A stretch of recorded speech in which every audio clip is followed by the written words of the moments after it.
Muslimani duhet të jetë I lidhur me zemrën e vet, me adhurimin ndaj Allahu xhaleshanuhu që ta ndjej dashurinë ndaj Tij, që t'i përkushtohet adhurimit me shpirt dhe qenje, që të shijojnë ngrohtësinë dhe ëmbëlsinë e besimit të Tij. Muslimani gjatë tërë kohës është I lidhur me zemër me Allahun xhaleshanuhu përmes namazit. E përpos namazeve brenda ditës, ai e prish gjumin e vet natën kur qohet që të fal namaz vullnetar. Nata ka qetësinë e vet, kur njeriu më mirë mund të meditojë dhe të hulumtojë rreth madhështisë së krijimit, të falenderojë për mirësi dhe të lutet për mirëqenie, sepse në këtë formë ai e pastron shpirtin e vet. Namazi I natës është ndër adhurimet e para të cilët I ka praktikuar I dërguari Allahut sallallahu alaihi wasallam. Prandaj është ndër adhurimet më të këndshme dhe më të dashura të cilat të afrojnë tek Allahu dhe mëshira e Tij. Kështu që ne në jetë po provojmë shumë përvoja të reja. Përse të mos e provojmë edhe namazin e natës? Shumë njerëz sot janë të stresuar dhe psikikisht të ngarkuar. Kështu që një numër I njerëzve kërkojnë rrugdalje tek psikologët. Disa të tjerë kërkojnë qetësinë e shpirtit në disiplinat e jogës, kurse qetësia e zemrës do të ishte për muslimanin në namazin e natës. Andaj, ty o musliman, nuk të nevojitet joga hinduse, por se namazi me çka do të lidhësh zemrën tënde për adhurimin ndaj Zotit. Namazi I natës është lart nga shikimi I njerëzve. Kështu që këtë vepër e kryen për hir të Allahut, pasi askujt nuk I tregon për të. Kjo është një vepër e fshehur, si një margaritar në fund të detit.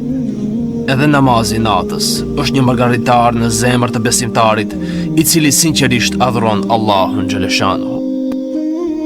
Shokët e pejgamberit sallallahu alaihi wasallam në kohën kur torturoheshin nga pabesimtarët e Mekës, gjenin prehje shpirtërore në namazin e natës. E ne dëgjues të nderuar, duhet të kërkojmë prehje shpirtërore nga streset, problemet dhe fiksimet në namazin e natës. Sot po shohim shumë njerëz të cilët mendojnë se kanë smundje shpirtërore, apo se dikush u ka bërë sihr, por në thelb, shkaku I ngarkesës së shumë të obligimeve brenda ditës, njeriu ka nevojë për çlirim të energjisë trupore. Andaj namazi I natës është një zgjidhje për shumë probleme shpirtërore, pasi njerëzit janë varfruar shpirtërisht, e harojnë se edhe shpirti ka nevojë për adhurim, siç ka nevojë edhe trupi për ushqim. Ata të mëhershmit natën e kalonin në adhurim, në meditim, në namaz natë dhe lexim të Kur'anit, andaj u ngritën shpirtërisht. Kurse sot ne të t'i kalojmë ose në gjumë, ose në internet, apo në kafenetë ndryshme. Në shumë vende ku përmendet namazi I natës, aty përmendet edhe xheneti në Kur'an. Allahu xhaleshanuhu natën po u flet robërve të Tij, duke I pyetur se a ka kush që të lutet t'ja pranoj lutjen, por ne nuk po përgjigjemi. Allahu na mundsoft të zgjohemi natën për t'ju përkushtuar këtij adhurimi me mirësi të shumta. Tregohet për një sahab me emrin Abad ibn Bishr, I cili po bënte roje në tendën e pejgamberit sallallahu alaihi wasallam. Abadi radiallahu anhu filloi të fal namaz natë. Drejt tij dikush gjuajti me shigjet dhe e qelloi në shpatull. Ai e hoqi shigjetën dhe vazhdoi namazin. Një shigjet e dytë e qelloi, por ai përsëri nuk e prishi namazin. Edhe shigjeta e tretë e qelloi, por ai vazhdoi. Kur dha selam, e thiri shokun e tij. Shoku I vet, kur e pa të përgjakur, I tha: "Përse nuk e ndërpreve namazin dhe të mos zgjosh?" Abadi I tha: "Po lexoja disa ajete kuranore, të cilët më prekën në shpirt, e nuk do të pranoja të ndërpres leximin, sikur të më dilte edhe shpirti im." Këto kanë qenë shokët e të dërguarit të Allahut sallallahu alaihi wasallam, të cilët e kanë përjetuar adhurimin në këtë nivel të kënaqësisë, saqë pos kësaj kënaqësie nuk kanë ndier asgjë tjetër. Një prej tabiinëve të famshëm, Urwa ibn Zubairi radiallahu anhu, ishte në një udhtim kur ati ju infektua këmba. Kurse mjekët erdhën në përfundim se duhet I pritet këmba, t'ja amputojnë këmbën me opium, që ai mos e ndjej dhimbjen gjatë prerjes së këmbës. por ai nuk pranoi që të merr ilaç për të humbur vetdijen, por tha: "Unë do të fali namaz, e në moment kur të shihni se jam i koncentruar në namaz, atëherë priteni këmbën." E kështu ai as pak nuk e hetoi prerjen, derisa ishte duke përjetuar kënaqësinë shpirtërore në namaz. Ky ka qenë adhurimi të parëve tanë, të cilët e kanë përjetuar adhurimin dhe ai adhurim i ka ngritur në nivele të larta shpirtërore. Një prej tyre, kur shkonte në shtrat, e prekte shtratin e butë dhe thoshte: "Ti je i butë, por në xhennet ka shtretër më të butë dhe më të mirë se ti." E pastaj vazhdonte të falë namaz natë. Fudail bin Iyadi thoshte: "Kur perëndon dielli, gëzohem me errësirën, sepse do të mbetem vetëm me Zotin, derisa të tjerët flejnë." Pra, ky është një namaz vullnetar, që e kryejmë me vullnetin tonë dhe pa dyshim dhe pa detyrim, sepse nuk duhet të bëhemi sikur punëtori, i cili përgjigjet punëdhënësit të tij vetëm kur e thret. Edhe ne të bëhemi namazli vetëm kur ezani na thret në namazet e obliguara. Dije se Allahu Xhaleshanuhu krenohet para melekve me një besimtar i cili zgjohet për të falur namaz natë, e duke qenë në sejdë e zë gjumi. E Zoti u thot melekve: "Shikoni robin tim, shpirti i tij është tek unë, kurse trupin e ka në sejdë për mua."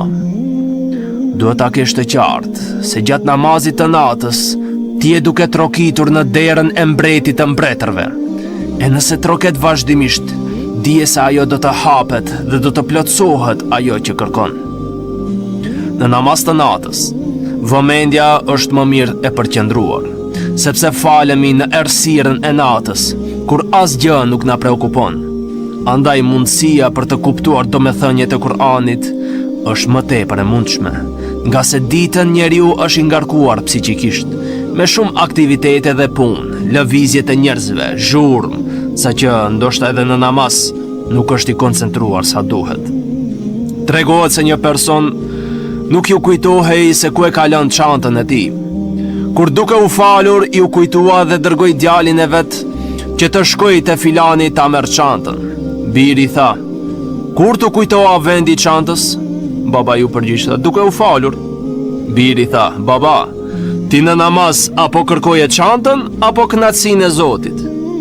Me këtë babai ngeli turpruar. Allahu Xhaleshanuhu në shumë vende në Kur'an e ka përmendur namazin e natës, kundërto është edhe ajeti 79 i surës Isra, ku thot Allahu Xhaleshanuhu: Bismillahirrahmanirrahim, "Wa minal layli fatahajjat bihi nafilatan lak, asa an yab'athaka rabbuka maqaman mahmuda." Dhe një pjesë të natës zgjohu me të. Kjo është vetëm për ty, ndoshta Zoti yt do të ringjall në një vend të lavdruar. Me këtë ajet, Zoti e urdhëroi të dërguarin e tij sallallahu alaihi wasallam që të fal namaz natë. Namazi natës është pasi njeriu të ketë fjetur një kohë. Pejgamberi sallallahu alaihi wasallam me shokët e vet për një vit e falën namazin e natës, pas zbritjes së surës Muzammil, kurse më pas u anulua obligimi faljes së namazit të natës, kurse ai namaz ngeli namaz vullnetar. Allahu Xhaleshanuhu tha në fillim të kësaj sure, pra të surës Muzammil: Bismillahirrahmanirrahim, "Ya ayyuhal muzammil, qum al-layla illa qalila, nisfahu aw inqus minhu qalila." O ti i mbuluar, ngrihu për falje natën, përveç një pjesë të vogël të saj. Gjysmën e saj apo diçka më pak se gjysma, ose shto diçka ndaj saj dhe Kur'anin lexoje me vëmendje. Ndërsa i dërguari i Allahut sallallahu alaihi wasallam, përveç që vet e praktikonte faljen e namazit të natës, atë u këshilloi edhe të tjerëve. Transmeton Abu Huraira radiallahu anhu se pejgamberi sallallahu alaihi wasallam ka thënë: "Agjërimi më i mirë pas muajit Ramazan është në muajin e Allahut, muajin Muharram, kurse namazi më i vlefshëm pas namazit fars është namazi i natës." Këtë hadith e shënon Imam Muslimi në Sahih me numër 1163 dhe të tjerët. Përmes këtij hadithi kuptojmë që namazi i natës është më i vlefshmi pas farzeve, saqë asnjë lloj i namazeve vullnetare nuk e tejkalon shpërblimin e namazit të natës. Po ashtu, natën ekziston një moment që nëse në të bëhet lutje, lutja do të pranohet, për çfarë do nevoje qoftë ajo. Transmeton Xhabiri radiallahu anhu se pejgamberi sallallahu alaihi wasallam ka thënë, gjatë natës ekziston një moment që nëse njeriu në të kërkon ndonjë të mirë të kësaj bote apo botës tjetër, ajo do t'i jepet. Ky çast është në çdo natë. Këtë hadith e shënon Imam Muslimi në Sahih numër 757. Se kur është kjo pjesë e natës, më mirë e sqaron hadithi tjetër, të cilin e transmeton Abu Huraira radiallahu anhu, se pejgamberi sallallahu alaihi wasallam ka thënë: vërtet, Allahu zbret çdo natë në qiellin më të ulët, kur mbetet pjesa e fundit e natës dhe thot: a ka dikush që pendohet që t'ja pranoj pendimin? A ka dikush që kërkon falje për mëkatet që t'ja fal? A ka dikush që lyp diçka e t'ja jap atë që kërkon? E kështu vazhdon derisa të lind agimi. Këtë hadith e shënojnë Imam Buhariu dhe të tjerët. Pra, nëse ke ndonjë smundje, zgjohu në këtë pjesë të natës dhe lute Zotin të ta largojë, sepse nuk ka kush të ndihmon përpos Allahut dhe nuk të shëron askush tjetër pos Allahut. Nëse ke ndonjë nevojë apo hall, zgjohu dhe falu në këtë kohë. Pastaj lute Zotin e qiejve dhe të tokës që ta plotësojë nevojën. Nëse është sprovuar me ndonjë sihr, zgjohu në këtë pjesë të natës. Lutë Allahun që ta shkatroj këtë kurth të shejtanit.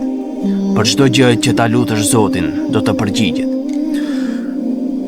Falje namazit të natës, derisa njerëzit tjerë janë në gjumë, është ndër veprimet e të devotshmëve. Po ashtu rrugë e xhenetit. Transmeton Abdullah ibn Selami radiallahu anhu se në momentin e hijretit, kur arriti i dërguari Allahut në Medinë, njerëzit vraponin pas tij, e mes tyre isha edhe unë, thot Abdullah ibn Selami. Po se e pash pejgamberin alayhis salam në fytyrë, e kuptova se ajo nuk është fytyrë e një gënjeshtari. Fjalët e para që dëgjova prej tij ishin: o njerëz, ushqeni të tjerët, mbani lidhjet farefisnore dhe faluni natën kur njerëzit flenë, dhe të hyni në xhenet në paqe. Gjithashtu, këta persona nuk do të ketë xhenete të zakonshme, por se do të jenë në xhenete të veçanta, të cilat nuk arrin mendja njerëzore t'i imagjinojë. Transmeton Abdullah ibn Omer radiallahu anhu se pejgamberi sallallahu alaihi wasallam ka thënë: vërtet, në xhenet ka dhoma, pjesa e jashtme e cilave shihet prej brenda, dhe pjesa e brendshme shihet prej jashtë. Abu Musa al-Ash'ari radiallahu anhu pyeti: për kë janë këto? Për kë janë përgatitur ato, o i dërguari i Allahut? Ai tha: ato janë për ata që flasin fjalë të buta, i ushqejnë të tjerët dhe falen për hir të Allahut derisa të tjerët janë në gjumë. Shohim se namazi natës qenë ka rrugë e shpëtimit dhe shpërblimit të jashtëzakonshëm. Allahu xhaleshanuhu na lesof që ta praktikojmë në jetën tonë.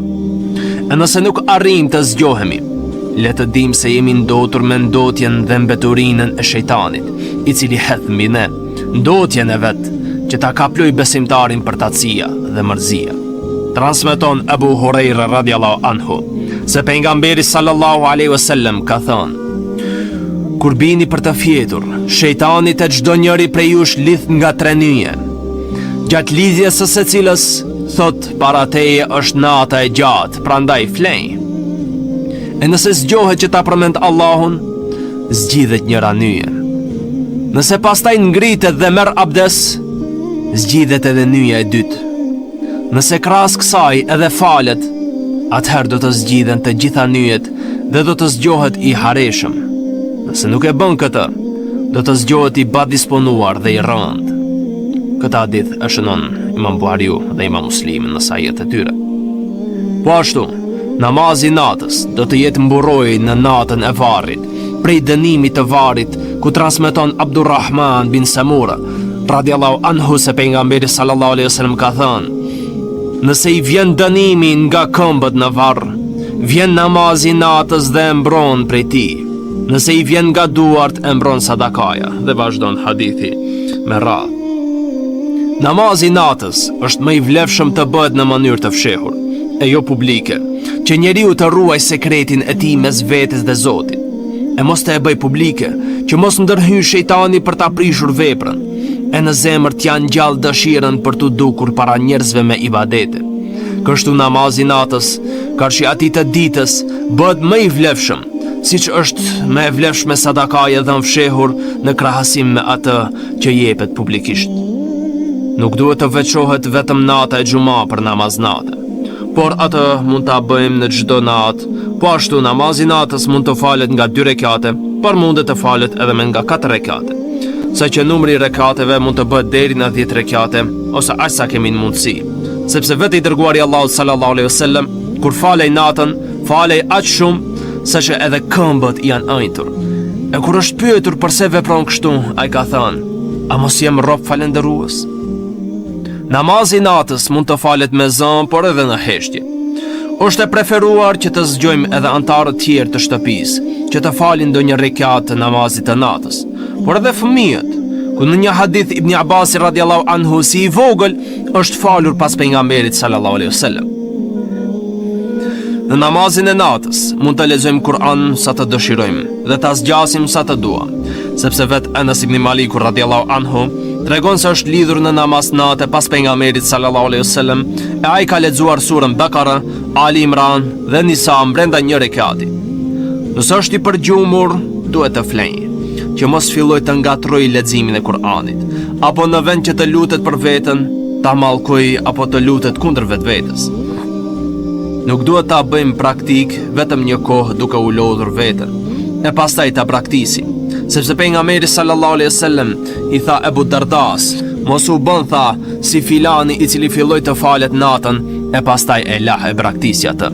Po ashtu kur Aisha radiallahu anha e lavdroi një grua për namazin e shumë të natës që bënte, pejgamberi alayhis salam tha: "Kryeni punë të mira aq sa është në mundësinë e juaj, pa u lodhur, se Allahu nuk heq dorë së shpërblyeri me sevape derisa ju të lodheni vetë. Veprat më të dashura nga feja të Allahu janë ato që njeriu i kryen vazhdimisht."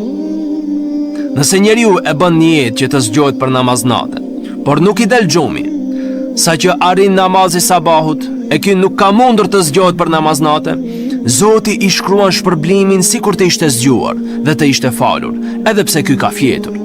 Këtë e argumenton transmetimin nga Abu Darda radhiyallahu anhu, se pejgamberi sallallahu alaihi wasallam ka thënë: "Kush bëhet gati për të shkuar në shtrat, me nijet që të ngrihet për të falur namaz natë, e pastaj e merr gjumi deri në mëngjes, atij do t'i shkruhet sipas nijeti që e ka pasur, ndërsa gjumin e ka shpërblim nga Allahu xhaleshanuhu."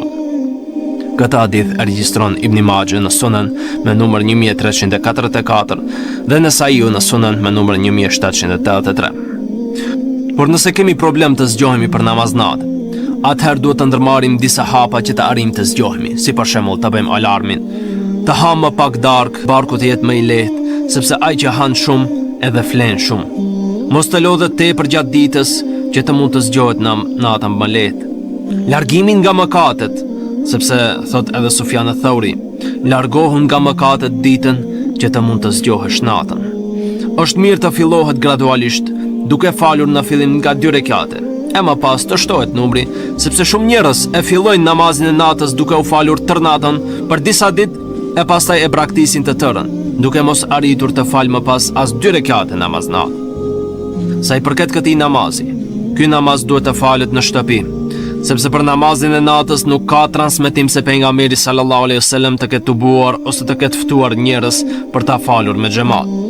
Një veprim të tillë nuk e kanë praktikuar as sahabët.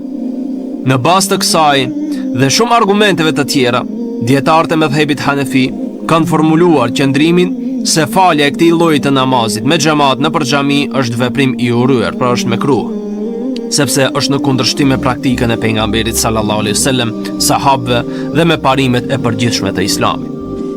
Nëse bashkimi për këtë namaz ndodh spontanisht, siç janë bashkangjitur sahabët pas pejgamberit alayhis salam, duke mos i thirr ai, atëherë lejohet, por nuk preferohet që për këtë rast të organizohen në mënyrë të veçantë dhe të vazhdueshme, siç po veprohet në xhamitë tona, sidomos në netët e fundit të Ramazanit, kur njerëzit pasi një herë e kanë falur taravin, shkojnë e falin atë për së dyti, apo të falin namaz natë me ato hoxhallar të cilët janë më të zënshëm duke na kritikuar neve që falim sunete në xhami, duke na thënë se sunetet dhe nafilet nuk falen në xhami, sepse është bidat, kurse vetë ata e falin namazin nafile në xhami, duke rënë atë që ata vetë e kundërshtojnë.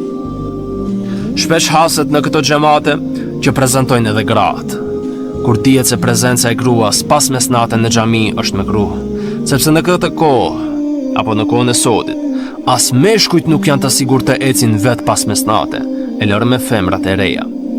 Amra bin Abdurrahmani thot se e ka dëgjuar Aishen radiallahu anha, duke thënë, sikur i dërguari Allahut të shihte tash gratë se si po sillen, do të ndalon të shkuarjen e grave në xhami, siç u ndalua për gratë e Beni Israilve. Thot ajo e pyeta Aishen, a thua se gravet e Izraelitve ju ndalua që të shkonin në xhami? Aisha radiallahu anha tha, po.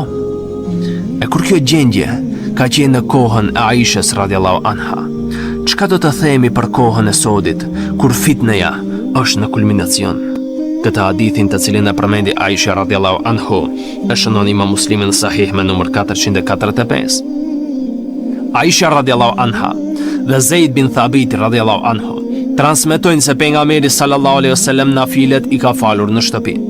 Ka ndodhur të fal namaznate në xhami, por atë e ka pasur afër dhomës së tij ku ka fjetur. Asnjëherë nuk ka bërë thirrje që të vinë sahabët që të falen me të, përpos kush ka kaluar kalimthi dhe i është bashkangjitur. Imam El-Kasani, një ndër dietarët e mëdhej të mëdhëbit Hanefi, thot, falja e namazeve nafile në xhamat nuk është sunnet, përpos teravive në Ramazan. Edhe dietarët e mëdhëbit Maliki e konsiderojnë mekruh faljen e namazeve nafile me xhamat në xhami. Kurse dietarët e mëdhëbit Shafii thonë se nuk është sunnet që të falet namaznate në xhami me xhamat, por ata nuk e ndalojnë. Kurse lejohet vetëm në mëdhëbin Hambeli. Nëse shikojmë argumentet e atyre të cilët duan ta mbështesin faljen e namazit nafile me xhamat në xhami, ata përmendin hadithin Aishës radiallahu anha dhe Umar ibn al-Hattabit radiallahu anhu, të cilët kanë të bëjnë me namazin e teravis. Por këto hadithe, asnjë prej dietarëve të hadithit nuk i ka përmendur në temën e namazit të natës, por të gjithë i kanë regjistruar në namazin e teravis.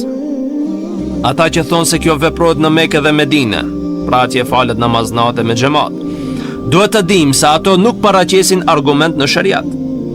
Pra veprimi i banorëve të Mekës dhe Medinës nuk është argument i shariatit. Vetëm te Imam Maliku, në mëdhëbin Hambeli, veprimi i medinasve të kohës së pejgamberit alayhis salam dhe tabinëve paraqet argument në mëdhëbin Maliki, por jo tek të tjerët. Kurse veprimi që bëhet sot në Medinë nuk paraqet argument tek ata dhe te asnjë prej dietarëve. Për fund, ju ngeleni përzemërsisht të përshëndetur me përshëndetjen islam. Assalamu alaikum wa rahmatullahi wa barakatuh. Subhanakallahumma bihamdik, ashhadu an la ilaha illa ant, astaghfiruka wa atubu ilaik.